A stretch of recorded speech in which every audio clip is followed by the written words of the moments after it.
سامان سفر آخرت بیگ میں خاک شفا بھی، خاک شفا اس بیگ میں رکھنے کے لیے صاحبان ایمان کو فائدہ پہنچانے کے لیے بڑی مشکل سے اس کو بہرحال حاصل کیا گیا ہے، اور کس طرح سے وہ بھی آگے چل کر بتاتا ہوں۔ دیکھیے امام حسین علیہ الصلوۃ والسلام سے مربوط ہر چیز انتہائی فائدے کی حامل۔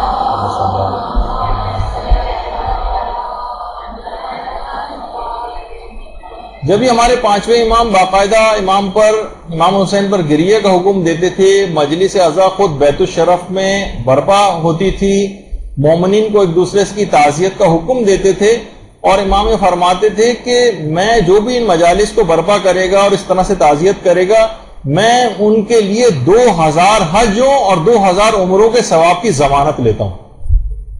ضمانت لیے پانچویں امام۔ تو بہرحال جو ماشاءاللہ سے مومنین کے گھر میں جو بھی مجالس عزا برپا ہو رہی ہیں، ان کا بہت ہی عظیم اجر و ثواب۔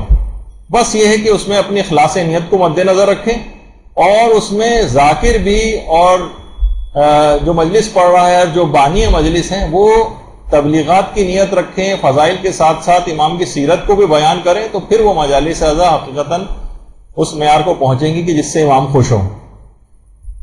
تو اچھا، اب آپ نے کبھی یہ چیز سوچی، ایک بیچ میں ایک سوال آتا کہ ولادت سے وفات تک ہر جگہ پر سید الشہداء کو یاد کرنے کا حکم دیا گیا، خاص طور پر ان کی خاک شفا سے وابستگی کا حکم دیا گیا، اسے قبر میں رکھنے کا حکم کیوں دیا گیا؟ دیکھیے، بالکل جب بچہ جس وقت پیدا ہوتا ہے تو اس وقت کا ایک مستحب ہے جسے تحنیک کہا جاتا ہے، پہ بڑی ہے نون یہ کاف، تحنیک۔ تحنیک یعنی بچے کا گلا اٹھایا جائے، جو پہلی غذا بچے کے منہ میں جاتی ہے۔ ہمارے یہاں تو گٹی وٹی اس ٹائپ کی چیزیں یا شہد وغیرہ چٹاتے ہیں اس کو، لیکن جو مستحبات میں سے اس میں سے ایک ہے خاک شفا سے بچے کی تحنیک کی جائے۔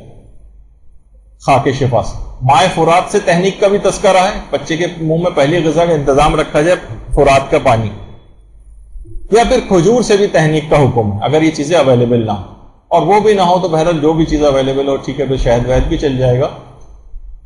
بچے سے ہے کہ خاک شفا سے اس کی تحنیک کراؤ، یہ بڑی عجیب بات۔ اچھا، پھر جب انسان بالغ ہوتا ہے اس کو نمازیں واجب ہو جاتی ہیں، اب حکم ملتا ہے کہ ساری نمازیں وہ خاک شفا اور خاک کربلا کے اوپر پڑھو۔ سفر و حضر میں ہر جگہ ساتھ رکھنے کا حکم ہے خاک شفا کو، حتیٰ کہ سامان کے ساتھ رکھنے میں بھی خاک شفا کے، وہ چوری وغیرہ سے محفوظ ہو جاتا ہے کہ جس میں خاک شفا ساتھ رکھی ہوتی۔ پھر روایتوں میں یہ بھی بات آئی ہے، بیمار ہو جاؤ تو خاک شفا بیمار کو جو ہے وہ دو، تھوڑی سی خاک شفا پانی میں ملا کر۔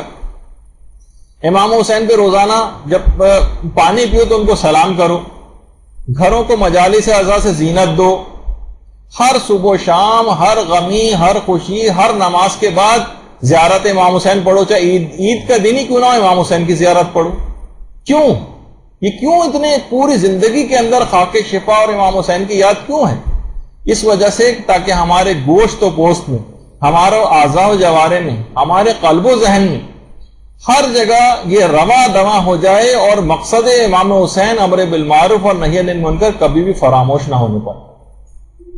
اسی مقصد کے تحت ہم زندہ رہے، ساری زندگی بھی یہی کام کرتے رہے، اور مرتے وقت بھی، یہاں تک کہ قبر میں جا پہنچنے تک بھی اسی مقصد کی نشانی یعنی خاک شفا کو اپنے ساتھ نشانی کے طور پر قبر میں ساتھ لے جائے۔ اس وجہ سے اس بات کا حکم، یہی وجہ کہ امام خمینی فرماتے تھے کہ عاشورہ زندہ۔ اگلی جو ہماری گفتگو انشاءاللہ امام حسین اور امام زمانہ علیہ السلام کے حوالے سے ہوگی اگلی نشست میں۔ اللہم صلی اللہ علیہ وسلم۔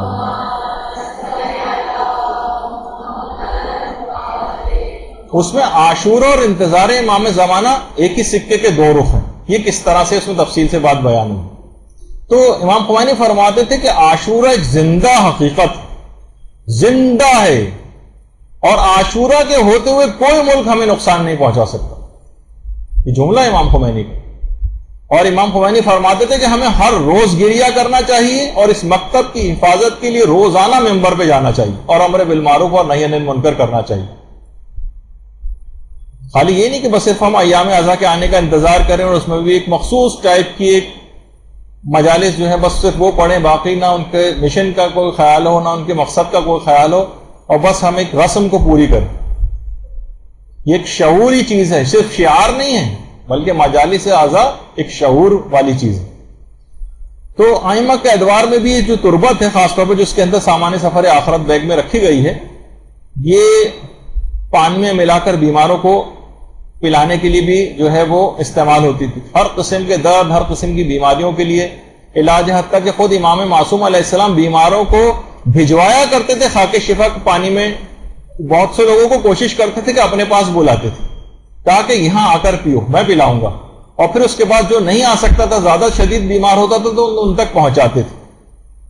تو پھر اور یہ بھی ہمارے امام رضا علیہ الصلوۃ والسلام فرماتے ہیں، اللہم صلی علی محمد، کہ ہر خاک جو ہے وہ حرام کھانا، اور وہ ایسی ہی جیسے مردار خون اور سور کھانا، سوائے خاک کربلا کے. صرف خاک کربلا کے اندر ایک خصوصیت ہے، اسے بیماری کے لیے کھایا جا سکتا ہے. البتہ آیت اللہ بہجت ایک الگ سے ایک احتیاط بیماروں کے حوالے سے بتاتے تھے کہ اگر ممکن ہو تو بیمار کو کربلا ہی لے جائیں اور وہاں لے جا کر خاک کربلا اس کو کھلائی جائے. وہ فرماتے تھے کہ تھیلی وغیرہ میں یا کسی باکس میں اگر جب لائی جاتی ہے خاک شفا، تو یہ ذرا اس کے احترام کے منافی ہو جاتا ہے، اور اس کے وہ اثرات دیکھنے میں نہیں آتے عام طور پر کہ جو کہ وہیں پر پورے احترام کے ساتھ جب مریض کو کھلائی جاتی ہے اس وقت جو اثرات ہوتے ہیں. اور بہت سی روایتوں میں کہ شیاطین ان خاک شفا پر حملہ کرتے ہیں، اس کے اثر کو زائل کرتے ہیں. باقاعدہ محدث نوری نے اپنی کتاب دار السلام میں سید محمد باقر سلطان آبادی کا ایک واقعہ نقل کیا. وہ کہتے ہیں میں بروجرد میں شدید آنکھوں کی بیماری میں مبتلا تھا، اتنا شدید آنکھوں میں درد ہوتا تھا کہ جس کی کوئی حد اور انتہا نہیں. اطباء عاجز آ گئے تھے، لوگ کربلا جا رہے تھے، مجھے بھی انہوں نے کہا تم بھی ساتھ چلو، لیکن طبیب نے سن کر کہا کہ اگر تم نے سفر کیا اور ایک ذرہ بھی تمہاری آنکھ میں چلا گیا تو تم ہمیشہ کے لیے نابینا ہو جاؤ گے. کہہ رہے ہیں بہرحال میں نے اس کی بات نہیں سنی اور قافلے والوں کے ساتھ ہو لیا. رستے میں میری آنکھ میں اتنا شدید درد ہوا کہ مجھے افسوس ہونے لگا کہ میں نے طبیب کی بات کیوں نہیں مانی. خیر میرے پاس کچھ خاک شفا تھی، خاک شفا میں نے رستے میں سرما بنا کر اسے آنکھوں میں لگایا. کہہ رہے میں سو گیا تو میں نے خواب میں حضرت زینب سلام اللہ علیہ کو دیکھا.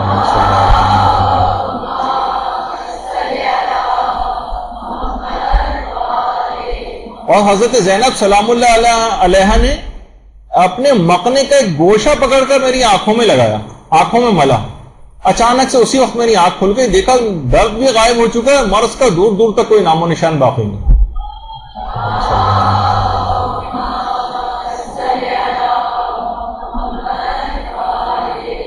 تو دیکھیے بہرحال یہ جو خاک کربلا ہے، کیونکہ کربلا کو یہی کہا جاتا ہے، ہمارے جو سامان سفر آخرت بیگ ہے اس میں خاک شفا بھی ہے، یعنی تربت امام مظلوم جتنے ایریے کی جو مٹی ہے وہ بھی اس کے اندر ہے، وہ جس طرح سے حاصل ہوئی بھی آپ کو بتاتا ہوں. اور اس میں خاک کربلا بھی الگ سے رکھی گئی، کیونکہ اصلاً یہ زمین کربلا کے متعلق کہا جاتا ہے جنت کا ایک ٹکڑا. اس پہ شاعر نے کہا بھی ہے نا کہ قبر میں اس کے سوا میں اور کیا لے جائیں گے، نسخہ ناد علی اور خاک شفا لے جائیں گے. دفن کر دیں گے مجھے جب لوگ پاکستان میں، دو فرشتے آئیں گے اور کربلا لے جائیں گے.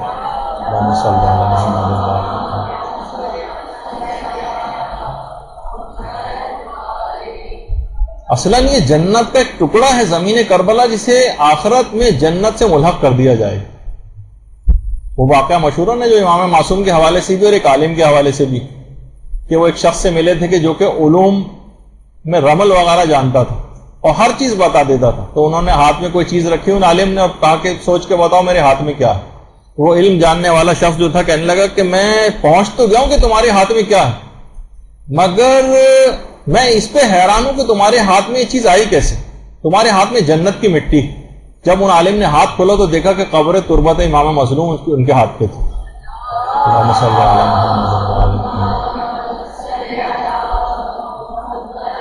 تو تربت امام مظلوم کو قبر میں ڈالنے کا حکم اسی وجہ سے کہ عذابوں کو برطرف کروا دی، عذابوں. اور اس عورت کا واقعہ بھی کتابوں کے اندر کتنا مشہور ہے، جو ابھی میں بیان نہیں کروں گا، جو بہت ایک عظیم گناہ کے اندر مبتلا تھی اور اپنے ہر پیدا ہونے والے بچے کو زندہ جلا دیا کرتی تھی.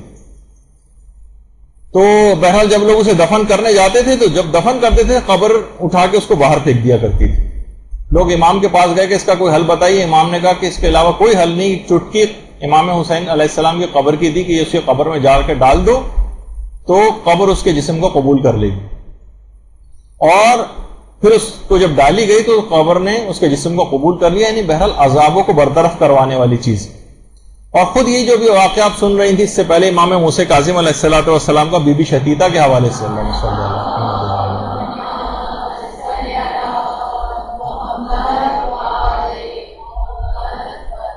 کہ امام نے جو درہم دیے تھے اس کے ساتھ خاک شفا بھی شتیتہ کے لیے بھجوائی تھی کہ اس کو تم اپنی قبر میں ڈلوا دینا. الگ سے خاک شفا شتیتہ کے لیے بھی بھیجی گئی تھی. اور اس سلسلے میں بہت سارے پھر علماء کے فتاوے بھی ہیں اس سلسلے میں کہ عرفاً جتنا بھی ایریا قبر امام مظلوم سے قریب تر ہو, آغا سیستانی فرماتے ہیں وہ سب خاک شفا یا کے حکم میں عرفاً جتنا بھی اس سے ملحق وہاں سے شفا کے لیے لی جائی جا سکتی ہے مٹی. اور کہہ رہے ہیں فرماتے ہیں کہ جو حائر حسینی جس ایریا میں پورا حائر حسینی کا بھی احتیاط واجب ہے کہ اتنا ایریے کو بھی اسی حکم میں قرار دیا جاتا ہے. لیکن عام طور پر یہی ہے کہ وہ تمام ایریا کے جو کہ قبر امام مظلوم سے عرفاً ملحق اس کو خاک شفا کے طور پر قرار دیا گیا. اور اتنا اور بتا دی جائے یہ بات کہ اس بیگ میں جو خاک شفا رکھی گئی وہ حرم کی خود انتظامیہ نے گفٹ کے طور پر دی. اس میں سے ظاہر ہے وہ اتنی زیادہ مقدار تو نہیں, اس کی جتنی بھی کفنوں کے اندر جا سکی ہم کوشش کریں گے کہ اس میں دے دیں, لیکن ظاہر ایک موقع پر اس کو ختم ہو ہی جانا ہے. تو آپ کوشش کریں کہ خود بھی جو زائرین وغیرہ کربلا اور مختلف مقامات مقدسہ جاتے ہیں وہاں سے ہر جگہوں سے وہ لے کر آئیں خاک شفا. اور صرف یہاں امام حسین کی قبر کی مٹی نہیں بلکہ جو آیت اللہ مرشی نجفی تھے انہوں نے تمام کے تمام بہت سارے علماء کے قبور کی مٹی بھی جمع کی تھی اور وہ بھی اپنے ساتھ قبر میں ساتھ ڈلوائی گئی تھی. اچھا, آیت اللہ وحید خراسانی فرماتے ہیں کہ 5 فرسخ والی جو روایت ہے وہ معتبر ہے ان کے نزدیک. اور قبر کے اطراف کے چاروں اطراف میں یعنی 5 فرسخ کا فاصلہ, 5 فرسخ, 1 فرسخ 3 میل 3 فرلانگ کے برابر ہوتا ہے. یعنی کافی دور تک کے ایریا کی مٹی کو آگئے وحید خراسانی جو ہے وہ اس طور پر خاک شفا کے طور پر لینے کو کہتے ہیں. اچھا, بہرحال جن افراد نے بھی اس کا انتظام کیا آپ کے لیے جو کربلا گئے تھے اور وہاں سے اس مٹی کو حاصل کیا ہے ان کے لیے التماس ہے کہ بآواز بلند ایک درود پڑھیں.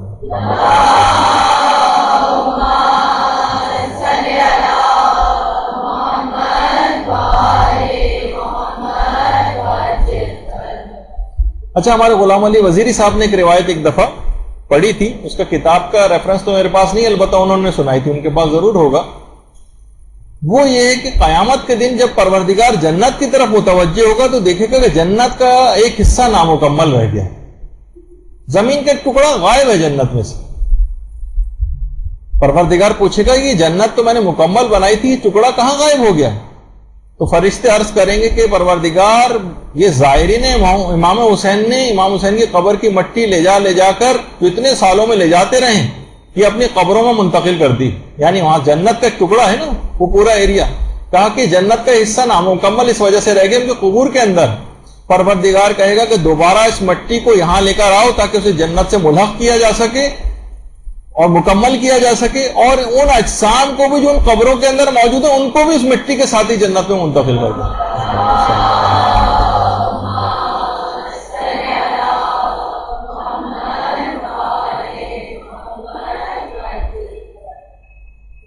اچھا, اتنی بات اور دماغ میں رہے کہ بہرحال جو قبر امام مظلوم کی مٹی ہے اس کی بہت سی شرائط ہیں کہ جس پہ جب اس مٹی کو استعمال لوگ کریں ایسا نہ ہو کہ بلا وجہ بہت سے لوگ اس کو کھانے لگتے ہیں.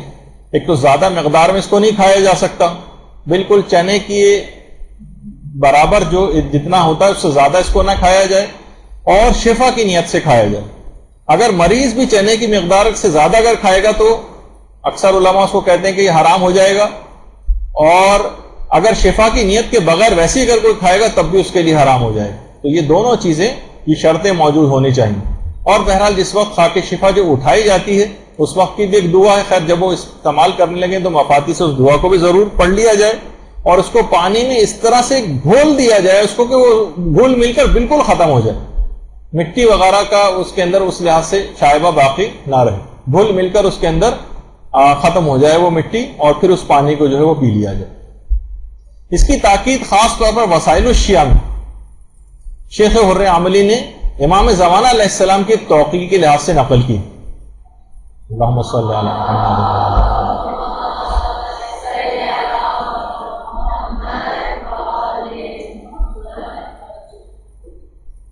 تو امام زمانہ نے اپنی توقیع میں اس کو قبر میں رکھنے کی اجازت دی ہے خاک شفا. ایک مومن نے نائب کے ذریعے امام زمانہ تک خط پہنچوایا تھا کیا، اور سوال اس میں پوچھا تھا کہ کیا تربت امام حسین کو قبر میں رکھنا جائز ہے یا خاک شفا سے اس کو کفن پر لکھنا صحیح ہے. امام نے جواب میں فرمایا تھا کہ دونوں کام قابل تحسین، البتہ خاک شفا کے احترام کی رعایت کرتے ہوئے اس کام کو کیا جائے اور خاک شفا کو میت کے چہرے کے سامنے یا میت کے چہرے کے نیچے رکھا جائے،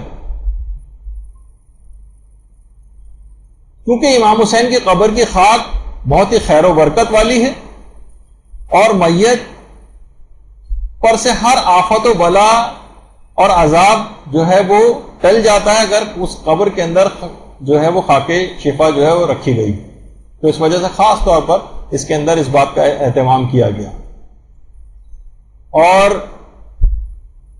اب جو ہے غبار حرم کے نام سے اکثر حرم کی انتظامیہ سے اگر ریکویسٹ آپ کریں تو عام طور پر ظاہر ہے کہ جب کنسٹرکشن ہوتی ہے تو وہاں پر کچھ مٹی وغیرہ حاصل ہو جاتی ہے، لیکن عام دنوں میں وہاں پر روزانہ کی بنیاد پر صفائی بھی ہوتی اور ویکیوم وغیرہ جو کیا جاتا ہے اس میں جو مٹی وغیرہ حاصل ہوتی ہے تو اس کو بھی جمع کر کے اکثر آپ ان سے ریکویسٹ کریں تو غبار حرم کی صورت میں وہ وہاں سے حرم کی انتظامیہ سے ریکویسٹ کر کے جو ان کے آفس ہیں وہاں پر وہاں سے لی جا سکتی ہے. البتہ بہت زیادہ رشوں کے دنوں میں مخصوصی میں جائیں گے تو ملنا مشکل ہوتا ہے، لیکن عام طور پر اگر ایسے دنوں کا انتخاب کیا جائے جس میں رش کم ہو تو اس کو ملنے کے امکانات ہوتے ہیں. تو بہرحال اگر یہ آپ الگ سے بھی لا سکیں تو بہت اچھی بات، کیونکہ یہ ایسی چیز ہے کہ مٹی ملی ہے مجھ کو مزار امام کی، قسمت بدل گئی علی کے غلام کی، شاعر نے بھی شعر کہا. اللہم صلی علی محمد. اچھا اب اس میں ایک چیز اور آپ کی خدمت میں کر دی جائے اور وہ ہے حال ہی میں کچھ ہی عرصے پہلے ایران کے صدر احمدی نژاد جو ہیں ان کے والد کا بھی انتقال ہوا ہے. وہ خود قبر میں اترے ہیں اور میں خاک شفا کے حوالے سے اس کو آپ دیکھیے سر، اور موسیقی جو آ رہی ہے اس کو تھوڑا نظر انداز کر دیں تو زیادہ اچھا ہے. وہ خود قبر میں اترے احمدی نژاد اپنے والد کی، اور جو بھی وہاں پر پتھر وغیرہ جو اندر پڑے ہوئے تھے وہ سارے انہوں نے نکالے.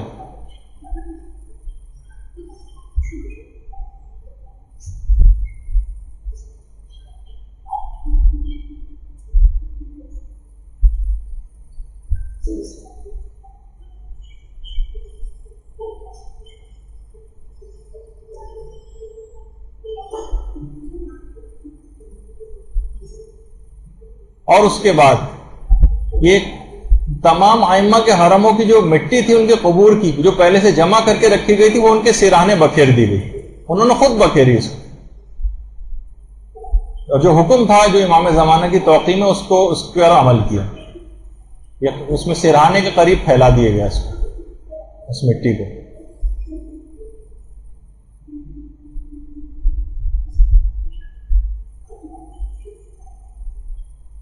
اور اس کے بعد وہ خود قبر کے اندر لیٹے قبلہ رخ ہو کر.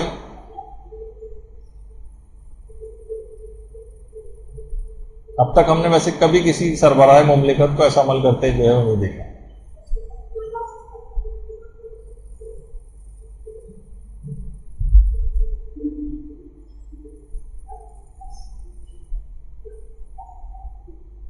آپ کو یہ دکھانا تھا کہ بہرحال یہ ایک مستحب حکم بھی ہے اور اس کی بہت زیادہ تاکید آئی. یہ ان کے والد کی میت رکھی ہوئی ہے کہ اس مستحب حکم کو وہاں پر بھی پورا کیا گیا. تو وہ جگہ بھی آپ کو دکھانی تھی کہ میت کے سرہانے، جو کہ امام زمانہ نے توقیع میں کہا تھا، میت کے چہرے کے سامنے، اس کے چہرے کے نیچے اس کو بکھیر دیا جائے.